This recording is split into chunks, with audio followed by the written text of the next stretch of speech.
Assalamualaikum warahmatullahi wabarakatuh. Perkenalkan, nama saya Satya Arya Pradipa. Saya dari 11 IPA 1 dengan nomor absen 30. Di sini saya akan menjawab pertanyaan-pertanyaan dari Bapak guru biologi saya, yaitu Bapak Saiful. Oke, di sini saya diberikan tugas praktek berupa 3 buah soal yang mana saya harus jawab agar memenuhi nilai praktek biologi saya. Kita masuk ke pertanyaan pertama, teman-teman. Yang pertama, apa tujuan program KB atau keluarga berencana? Tujuan program keluarga berencana yang pertama adalah mencegah terjadinya pernikahan dini. Karena dengan adanya KB ini, jadi pernikahan dini itu jadi kurang diminati. Yang kedua, adanya menekan angka kematian ibu dan bayi akibat hamil di usia yang terlalu muda atau terlalu tua, atau akibat penyakit sistem reproduksi. Yang ketiga, ada yang namanya menekan jumlah penduduk serta menyeimbangkan jumlah kebutuhan dengan jumlah penduduk di Indonesia. Jadi dengan adanya KB ini, pemerintah dapat menanggulangi pertumbuhan penduduk yang melonjak atau melebihi kapasitas.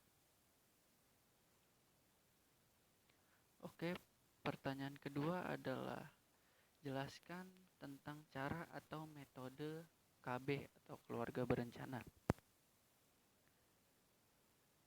KB sendiri memiliki beberapa metode dan cara. Yang pertama ada kondom, atau kondom merupakan kontrasepsi barier atau penghalang yang digunakan untuk menghambat bertemunya sperma dengan sel telur atau ovum.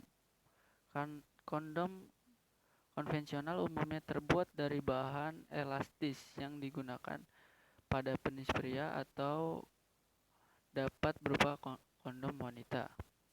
Kelebihan kondom adalah memiliki harga yang terjangkau. Jadi yang dijual di pasaran ini dapat dibeli dengan harga murah dan dapat ditemui di mana saja. Yang kedua ada suntik KB. Suntik KB merupakan alat kontrasepsi hormonal. Di dalam suntik KB ini terkandung hormon progestin untuk menghentikan terjadinya ovulasi. Terdapat 2 jenis suntik KB, yaitu suntik KB yang dilakukan setiap 1 bulan dan setiap 3 bulan. Kelebihan suntik KB ini adalah memiliki tingkat efektivitas yang tinggi dan lebih praktis dibandingkan dengan pil KB. Yang ketiga ada implan. KB implan merupakan alat kontrasepsi hormonal yang bekerja dengan mengeluarkan hormon progestin. KB implan akan dimasukkan ke dalam atau ke bawah kulit di lengan bagian atas. KB implan ini sangat efektif dengan tingkat kegagalan kurang dari 1% dan bisa memberikan perlindungan sampai 3 tahun. Yang keempat ada metode amenorrea laktasi atau biasa disebut dengan MAL. MAL ini dapat diterapkan selama 6 bulan pasca melahirkan. Metode ini dapat dilakukan oleh wanita yang memberikan ASI eksklusif kepada bayinya dan tidak mengalami haid. Kelebihan jenis kontrasepsi ini adalah tidak memerlukan biaya, sedangkan kekurangannya adalah dapat terjadi kehamilan apabila wanita tidak menyadari sudah memasuki masa subur. Yang kelima ada pil KB atau pil KB merupakan jenis kontrasepsi hormonal yang paling sering digunakan. Di dalam pil KB ini mengandung hormon progestin dan estrogen. Kelebihan pil KB adalah kontrasepsi lainnya adalah memiliki tingkat efektivitas yang tinggi. Sementara itu kekurangannya tidak dapat mencegah penyakit menular seksual, dapat menimbulkan efek samping seperti keluar bercak darah dari vagina dan peningkatan tekanan darah. Cincin vagina adalah kontrasepsi yang diletakkan di dalam vagina.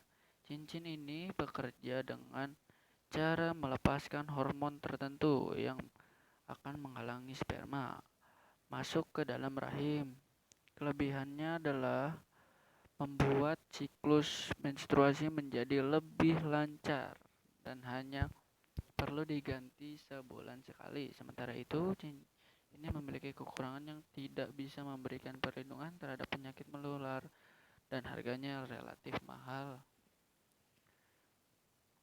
Alat yang dan yang ke-7, alat kontrasepsi dalam rahim atau AKDR. AKDR jenis ini digunakan memasukkan alat berbentuk huruf I, huruf T ke dalam rahim. Kontrasepsi ini efektif untuk mencegah kehamilan selama jangka waktu 5-10 tahun. Kelebihannya, durasi penggunaannya bisa mencapai 5 tahun, sedangkan kekurangannya dapat bergeser keluar dari tempatnya sehingga menimbulkan rasa nyeri, tidak nyaman, dan keluar bekas bercak darah dari vagina. Yang ke-8 ada cervical cap. Cervical cap adalah salah satu jenis kontrasepsi barier yang digunakan bersama dengan spermida untuk menutup jalan sperma menuju rahim. Kelebihannya adalah memiliki harga yang cukup terjangkau dan bisa digunakan 2 kali. Sedangkan kekurangannya, pemasangannya harus dilakukan oleh dokter, harus dilepas saat haid dan tidak memberikan perlindungan terhadap penyakit menular. Oke, saya di sini pertanyaan ketiga akan menjelaskan tentang gangguan sistem reproduksi, yaitu kanker prostat, kanker serviks, impotensi pada pria, dan penyakit kelamin. Yang pertama adalah kanker prostat. Kanker prostat adalah kanker pada pria yang berkembang di dalam kelenjar prostat dan umumnya ditandai dengan gangguan buang air kecil. Sebagian besar penderita ini berusia di atas 65 tahun. Kanker ini tidak bersifat agresif dan berkembang secara perlahan. Yang kedua ada kanker serviks. Kanker serviks adalah kanker yang tumbuh pada sel-sel di leher rahim. Umumnya, kanker serviks tidak menunjukkan gejala pada tahap awalnya.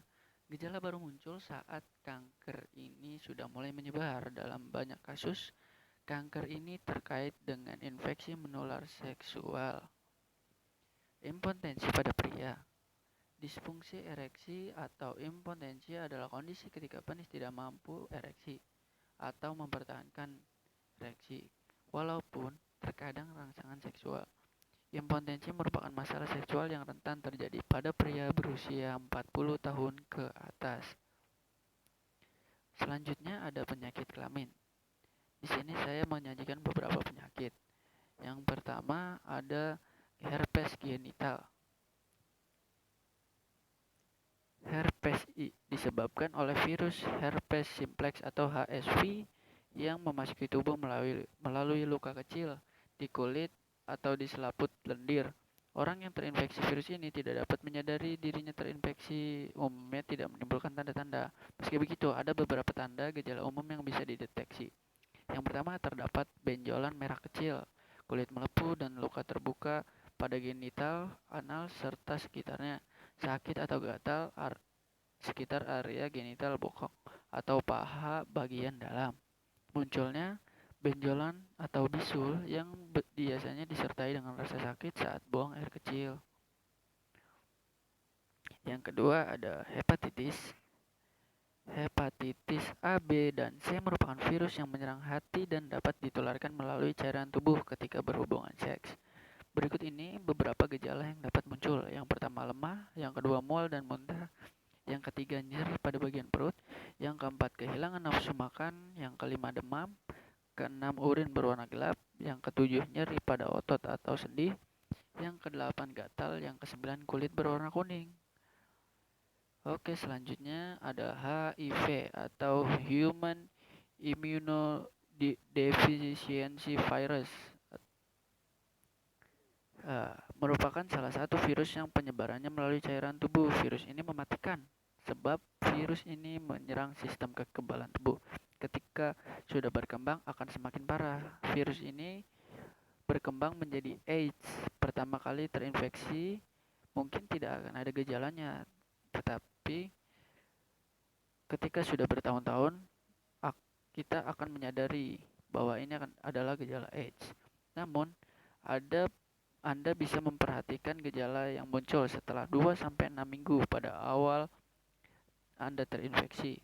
Yang pertama ada demam, yang kedua ada sakit kepala, yang ketiga ada sakit tenggorokan, yang keempat pembekakan pada kelenjar getah bening, yang ke tu, ya, yang kelima ada munculnya ruam, yang keenam ada lemah. Ketika tubuh kita lemah, kita harus waspada karena virus ini sudah menyerang bagian yang namanya imunitas tubuh kita. Oke, sekian penjelasan dari saya. Kurang lebihnya mohon maaf. Wassalamualaikum warahmatullahi wabarakatuh.